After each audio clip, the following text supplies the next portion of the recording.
தென்றலே மெல்ல பேசு சீரியலோட இந்த வாரத்திற்கான ப்ரமோவில் நம்ம பரமனும் பிரியாவும் சேர்ந்துக்கிட்டு இளமதி மனசுல இருக்கிற காதலை வெளியில கொண்டு வர்றதுக்காக இளமதி கண்ணு முன்னாடியே பயங்கரமா ரொமான்ஸ் பண்ணிக்கிட்டு இருக்கிறாங்க. இதை பார்த்துட்டு இளமதி உண்மையாலுமே கடுப்பாகிறாங்க.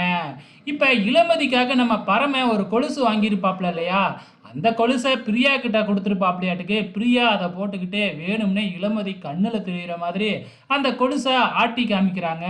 அட பாவி, இது எனக்காக வாங்கின கொலுசாச்சே, இதை போய் இவகிட்ட கொடுத்துட்டானே அப்படின்னு நம்ம இளமதி காண்டாயி, நீங்கள் பேசிக்கிட்டு இருங்க, நான் அங்கே போய் உக்காந்துருக்கேன் அப்படின்னு சொல்லி தனியாக போய் உக்காந்துக்கிறாங்க. அங்கே சில ரவுடி பசங்க வந்து இளமதி கிட்ட வம்பிழுக்க உடனே நம்ம பரம அந்த ரவுடிங்களை போட்டு பொழந்து கட்டுறாப்புல. அதுக்கப்புறம் என்ன, பிரியா நீங்கள் இவ்வளோ தைரியமானவரா, இவ்வளோ வீரமானவரா அப்படின்னு சொல்லி ஐ லவ் யூ அப்படின்னு சொல்லி பரமனை கட்டி பிடிச்சிக்குது. இதை பார்த்த உடனே இளமதியால் பொறுத்துக்கவே முடியல.